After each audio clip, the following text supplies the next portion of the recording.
Assalamualaikum Sobat Football United. John Murtoh nih. Langsung aja, John Murtoh dikabarkan akan meninggalkan Manchester United. Jadi setelah Richard Arnold, tokoh selanjutnya yang akan meninggalkan Manchester United adalah John Murtoh. Ini disebutkan oleh Mirror, mengatakan kalau John Murtoh ini akan meninggalkan Manchester United. Dari Daily Star juga mengatakan demikian. Bahkan disebutkan kalau Sir Jim Ratcliffe menginginkan John Murtoh ini selesai di Manchester United karena dia ini bertanggung jawab di lemahnya sisi transfer rekrutmen dari Manchester United. Nah, siapa yang akan menggantikan John Murtoh? Ini ada beberapa nama yang luar biasa menurut gue yang disebutkan. Salah satunya adalah Paulo Maldini. Lalu tentu saja ada juga Paul Mitchell. Lalu ada juga Michael Edwards. Ada juga Dougie Freedman. Jadi ada beberapa nama nih yang disebutkan akan menjadi pengganti dari John Murtoh. Nah, ini menurut gue perubahan ataupun pergantian yang sudah gue perkirakan. Maupun Qatar maupun Sir Jim Ratcliffe yang akan masuk pada saat itu gue sudah perkirakan sekali ini akan terjadi ya. CEO dan juga Director of Football John Murtoh. Darren Fletcher bisa jadi juga, tapi paling tidak dua ini gue sangat yakin akan selesai di Manchester, dan inilah yang terjadi. Nah, John Murtoh dengan pengalamannya, dia lebih di sisi rekrutmen, scouting juga. Apa yang dilakukan di Manchester United menurut gue harus dilihat dari begini dulu. Pertama, posisi yang diisi oleh John Murtoh di Manchester United ini belum pernah ada. Dia adalah yang pertama nih sebagai Director of Football di zamannya oleh Gunnar Solskjaer. Sebelumnya tidak pernah ada posisi itu, dan ketidakadaan posisi ini memberikan masalah bagi manajer-manajer dengan kapasitas yang menurut gue sebenarnya tinggi ya. Ada Louis van Gaal, ada Jose Mourinho. Mereka kesulitan nih. Nah, saat ini ketika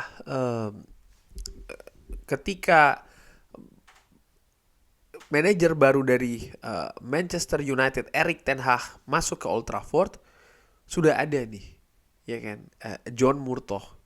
Dan John Murtoh juga sangat berperan di di situasi ketika Erik ten Hag ingin mendatangkan pemain-pemain yang diinginkan. Di musim pertama sukses mendatangkan pemain-pemain seperti Lisandro Martinez, lalu juga Tyrell Malacia, Christian Eriksen, Anthony. Tapi gagal untuk mendaratkan Frankie de Jong, ya kan? Karena Casemiro yang hadir. Apakah bagus? Ya dan tidak menurut gue. Bagaimana angka yang masih tinggi menurut gue ya, secara rata-rata dari pemain-pemain yang datang ke Manchester United ini juga menjadi menjadi kekurangan dari kinerja John Murtoh.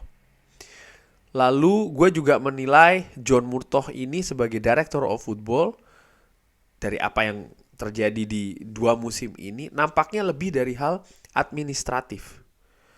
Lebih dari hal pemain ini yang diincar, pemain ini yang diinginkan oleh kita tuju, kita incar. Tapi dari sisi dari sisi sebaliknya, gue sangat meragukan. Artinya sebaliknya begini, dia yang merekomendasikan pemain ke Erik ten Hag. Ada tukar pikiran, ada diskusi di sana. Karena gue menilai sejauh ini pemain yang didatangkan oleh Manchester United masih banyak contoh dari Belanda, dari Liga Belanda ataupun dari tim Belanda. Dari situ gue menilai bahwasannya penilaian dari Erik ten Hag tentu saja yang utama gitu loh. Tapi sejauh mana juga nih pemain-pemain yang diajukan oleh John Murtoh. Dan gue kalau melihat balance-nya antara yang diinginkan oleh mungkin ya asalnya Erik ten Hag maupun dari John Murtoh nampaknya lebih banyak dari Erik ten Hag. Pemain yang ingin didatangkan oleh Erik ten Hag itu kan tidak hanya Erik ten Hag saja yang terlibat, lalu John Murtoh yang berjalan, kan tidak demikian.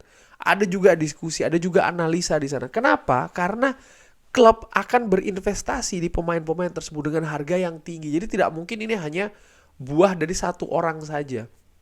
Oke, ketika di zamannya Sir Alex Ferguson itu mungkin terjadi karena kaliber dari Sir Alex Ferguson. Tapi saat ini menurut gua masih belum bisa itu dilakukan oleh manajer di Manchester United, termasuk oleh Erik ten Hag. Harus ada konsultasi, harus ada meeting, harus ada diskusi dengan banyak departemen di Manchester United sebelum akhirnya oke, kita putuskan datangkan ini. Dan gua menilai dari yang didatangkan, ya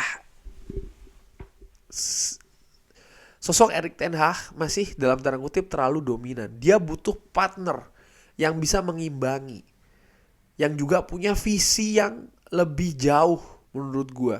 Dimana Erik ten Hag tentu saja lebih sibuk ya di jangka pendek dan dia butuh. Dan ini menurut gue masih kurang dari John Murtoh. Bahkan di musim panas ini,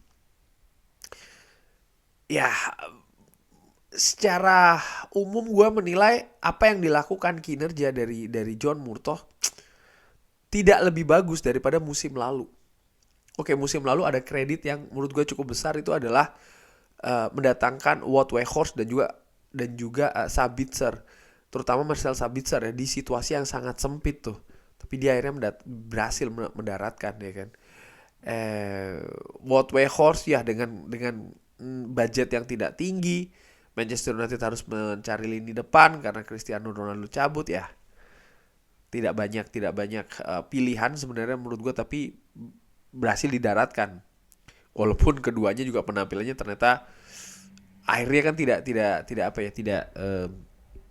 tidak mungkin seperti yang diharapkan oleh banyak fans gitu loh, terutama dari sisi kontribusi gol maupun juga penampilan, bahkan karena Marcel Sabitzer kan juga tidak cukup sering ya bermain dan juga berpenampilan dengan bagus. But anyway, gue menilai Sofyan Amrabat yang datang sangat-sangat terlambat di menit-menit akhir.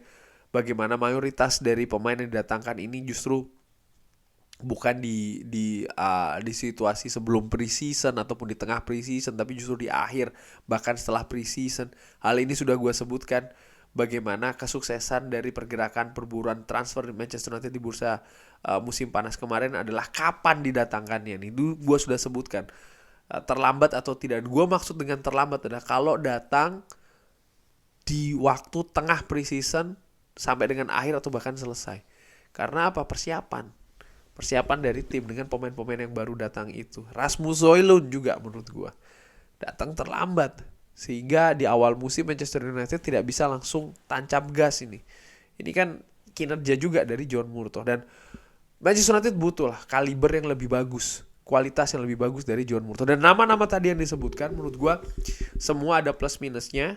Gue tidak ingin membahas terlalu jauh ya, membandingkan satu nama ke nama yang lain, tapi dari nama-nama tersebut balik lagi gue menilai seharusnya kualitasnya tuh di atas dari John Murtoh.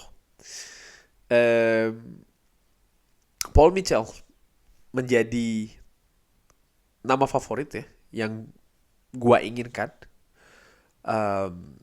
Walaupun demikian ada juga tanda tanya besar, karena ya perubahan ini terjadi karena Sir Jim Ratcliffe yang akan masuk. Tapi Sir Jim Ratcliffe sendiri kepemilikannya hanya 25%, sehingga seberapa besar dan seberapa kuat nih Sir Jim Ratcliffe di board owner dari Manchester United ini juga membuat atau memberikan tanda tanya besar sih bagi gue. Karena yang gue lihat sejauh ini Glazer itu mereka masih sangat ingin untuk terlibat di banyak hal di Manchester United, termasuk juga keputusan-keputusan tentang komersial dan juga tentang sepak bola itu sendiri. Dan ini kan selama ini yang menjadi kelemahan dari Glazer, karena mereka ingin terlibat di banyak keputusan termasuk di sepak bola, tapi ya kapasitas mereka di bidang sepak bola buruk, jelek. Akibatnya apa? Sering blunder hal-hal yang dilakukan oleh Manchester United terkait dengan sepak bola, dan ini menurut gue salah satu penghambat besar. Nah, sekarang ada Sir Jim Ratcliffe, ada tim dari Ineos, terutama Ineos Sport yang mereka punya pengalaman, mereka punya sumber daya, mereka punya pengetahuan. Tapi mereka hanya 25% menurut gue. Jadi dan mereka pastinya juga akan membawai CEO, mereka akan membawai sporting director atau football director, you name it lah, dari Manchester United. Tapi itu tadi, mereka juga akan melakukan keputusan-keputusan CEO, sporting director. Reportnya ke siapa nih? Dari situ menurut gue tantangan itu masih besar sih di Manchester. Dan jangan lupa siapapun yang datang nanti di sporting director ya, mau itu Paul Mitchell, mau itu siapapun itulah, menurut gue tetap butuh yang namanya waktu, karena mereka pun juga pastinya akan berproses dulu. Kurang lebih demikian ngobrol ringan kali ini. Kalau seandainya memang nanti sudah official John Murtough, pasti akan gue kabarkan lagi. Tapi ini sudah menurut gue 98-99% sih, John Murtough akan selesai di Manchester United. Terima kasih sudah menyaksikan. Jangan lupa like, subscribe. Wassalamualaikum warahmatullahi wabarakatuh.